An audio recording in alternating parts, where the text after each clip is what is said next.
어령봉투입니다. 자, 오늘 3월 16일 아침입니다.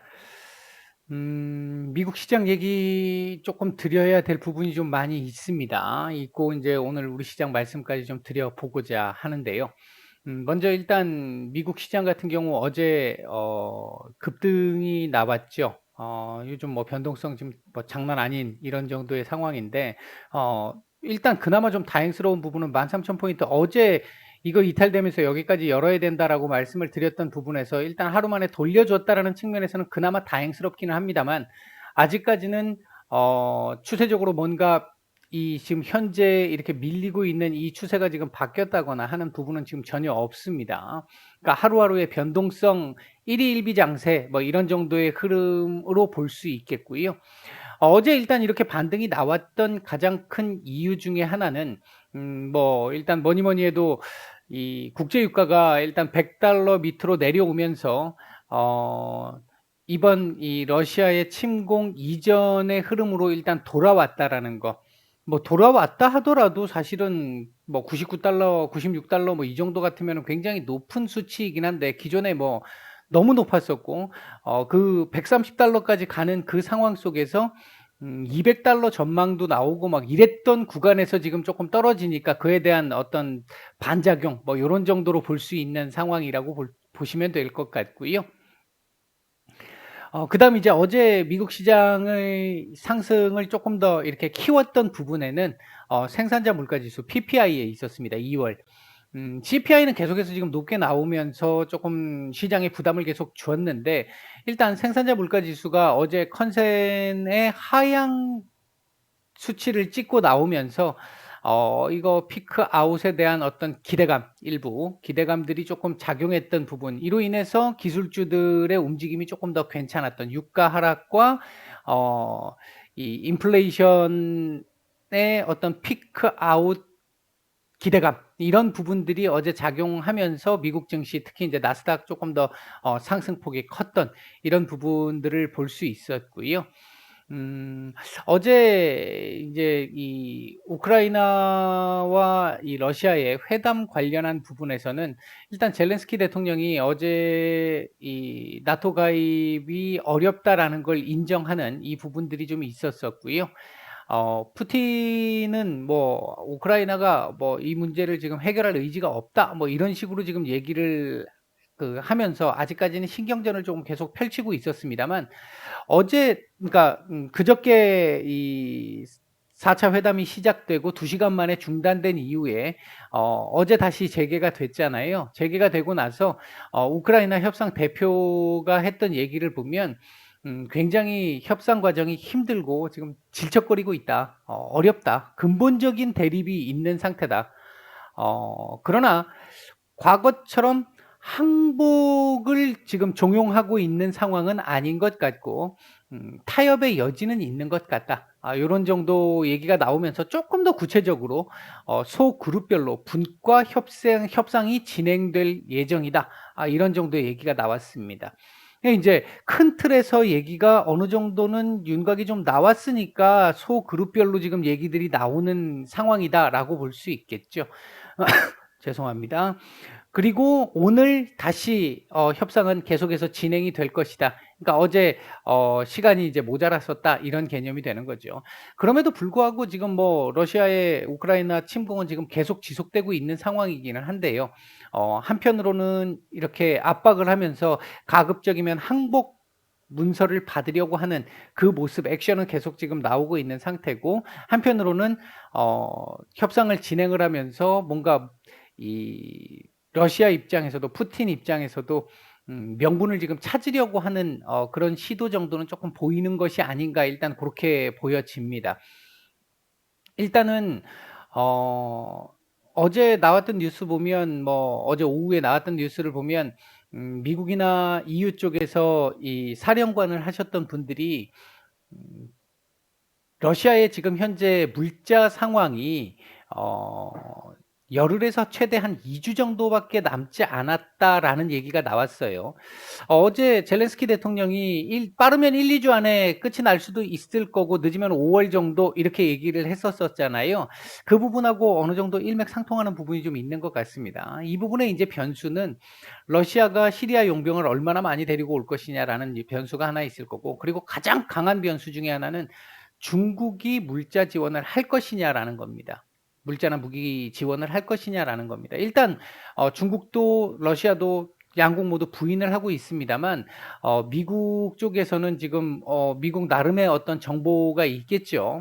그 미국 쪽에서는 가능성을 결코 낮게 보고 있지는 않습니다. 다만 중국이 지금 현재 상태에서 음 대만 문제가 더군다나 걸려 있는 이 상황에서 미국과 직접적인 대립 관계를 형성할 수 있겠느냐.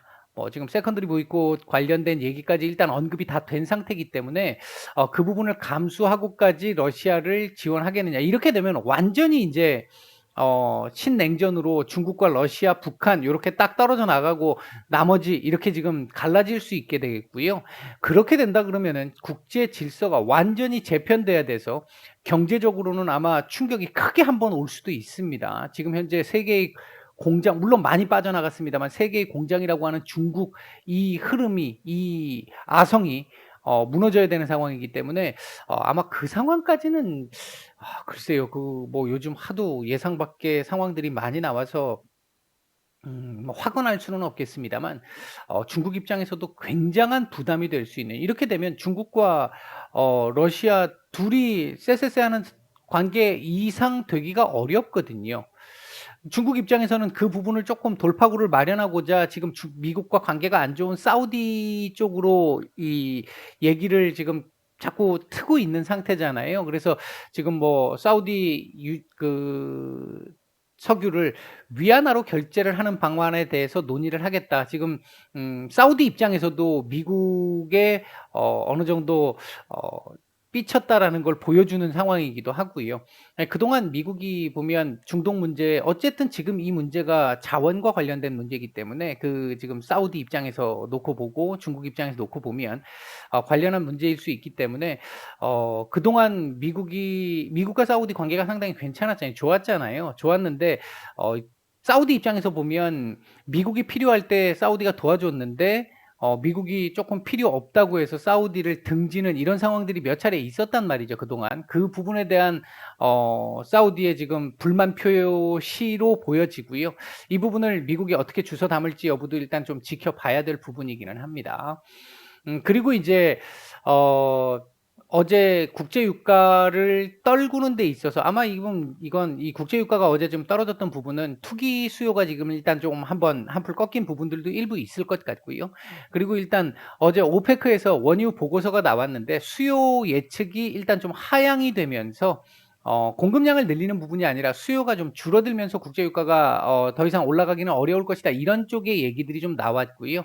여기에 미국 인제 그 바이든 대통령이 그동안 자신의 이 공약과 반대되는 상황이지만 어쩔 수 없이 셰일 오일 이 생산을 지금 독려를 하고 있는 이 상황 속에서 셰일가스 오일이 지금 생산이 계속 증가하고 있는 이런 상황 속에서 일단 쪼끔 유가가 좀 잡히면서 어제 하루 반짝하는 모습을 일단 보였습니다.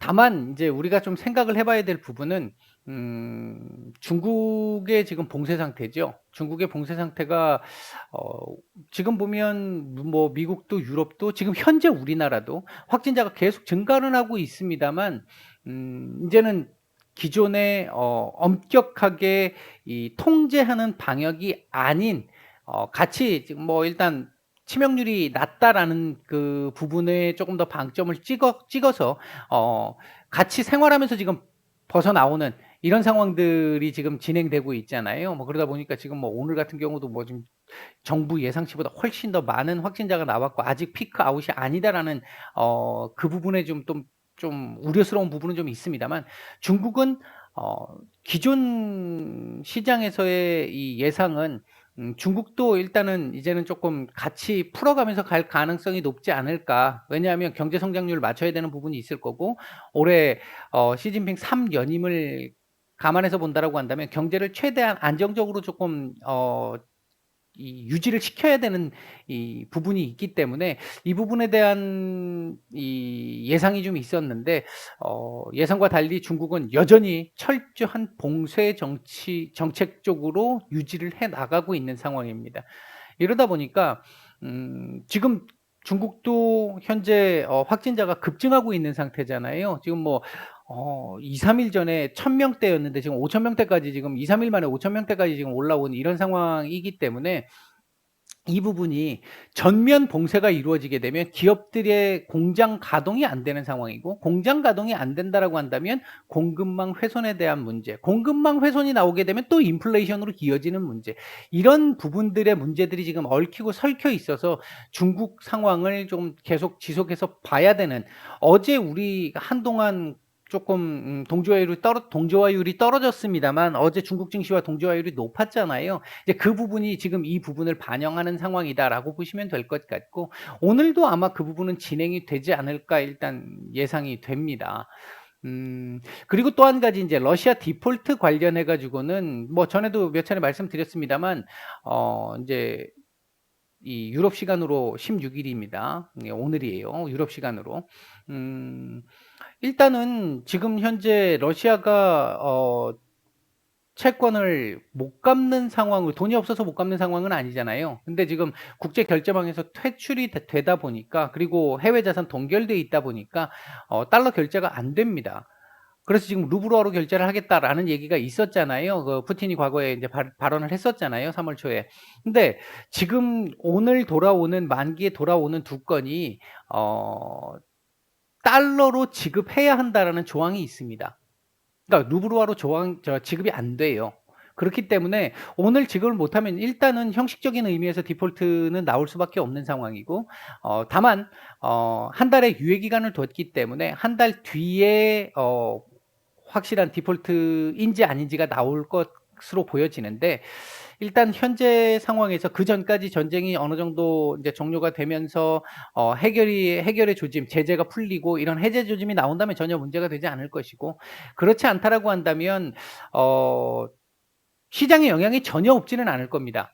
왜냐하면 지금 뭐 그 러시아의 이 경제 성장률이라든지 전 세계 기여도 부분이라든지 이런 부분들을 봤었을 때 별 큰 의미를 갖는 정도의 수준이 아니기 때문에 충격이 뭐 강하지는 않겠습니다만, 그럼에도 불구하고 러시아 채권을 가지고 있는 유럽 또는 미국 지역의 투자 회사들이 있잖아요. 뭐 가장 대표적으로 지금 제일 많이 갖고 있는 회사 중에 하나가 블랙록 같은 경우가 있잖아요. 이런 데가 이제 흔들릴 수 있는 상황이 된다라고 하는 이 부분에 이제 상황이 어떻게 진행될지를 조금 더 주목해서 봐야 되는 이런 상황이다. 요렇게 보시면 될 것 같습니다. 일단 뭐 미국 시장은 이렇고요. 그리고 이제 내일 FOMC가 있고요. FOMC 이후에 점도표 어떻게 찍히는지 봐야 된다라는 말씀 드렸고요. 파월 의장의 발언 굉장히 중요하다고 말씀을 드렸습니다. 그러니까 일단 파월 의장은 제가 생각하건대 25bp 올리면서 상황이 지금 별로 좋은 상황이 아니다. 지금 전쟁까지 같이 겹쳐져 추가되어 있는 상황에서 불확실성이 굉장히 높은 상황이다. 이에 따라서 인플레이션이 더욱더 고조되는 상황으로 이렇게 간다라고 한다면 다음 회의에서 50bp를 올릴 수도 있다. 그러니까 시장 상황에 맞게 대응하겠다. 이런 식의 얘기를 할 가능성이 높은데, 그 부분이 제가 볼 때는 시장에 어느 정도는 지금 반영을 하고 있는 상황이긴 한데, 내일 그런 식의 얘기가 뭐 물론 다른 얘기가 나올 수도 있겠습니다만, 그런 식의 얘기가 나오고 나서 시장이 어떻게 반응을 하느냐를 굉장히 좀 주의 깊게 봐야 되는 상황입니다. 그 상황 속에서 일단 만약 시장이 우호적으로 반응을 한다라고 한다면 내일 이후부터 바로 바닥을 잡고 이제 조금 어느 정도 안정적인 흐름이 나올 수 있을 것이고, 만약 그렇지 않다라고 한다면 하루 이틀 정도 바닥 잡기 시도가 더 진행될 수 있습니다. 그러니까 그래서 제가 이번 주까지, 늦어도 이번 주까지 이렇게 말씀을 드렸던 부분이고요. 그리고 일단 러시아와 우크라이나 간의 회담에서 뭐 회담이 이 협상이 타결되는 상황을 만들기는 어렵습니다. 지금 당장 어렵다고 보면, 이것도 일전에 말씀을 계속 몇 차례 드렸듯이 해결 실마리만 나와주면 돼요. 해결 실마리만 확실하게 나와 준다라면 뭐 크게 이 시장은 이 부분에 대해서 우려를 하는 어떤 급변동이 나오는 이런 상황이 나오지는 않을 것으로 봅니다. 그래서 이번 주 안에 일단 고런 정도의 흐름만 나와 주면 시장은 거의 아주 큰 이벤트 2 개가 어느 정도 정리가 된다. 어쨌든 하나는 정리가 되겠죠. 내일 FOMC에 관련된 이벤트는 정리가 될 텐데 이제 그 부분까지는 봐야 합니다. 그래서 아직은 일희일비할 수 있는 상황이 아니다. 요렇게 말씀을 드리겠고요. 현재 우리 시장 상황 잠깐 보면 오늘 아침에 갭 상승하고 출발을 했는데 제가 저희 정기 구독방이나 VIP방 쪽에서는 말씀을 드렸어요. 지금 일희일비할 상황 아니라고, 지금 이거 올라간다라고 뭐 어떤 대응을 하거나 이럴 수 있는 상황 아니라는 말씀을 드렸어요.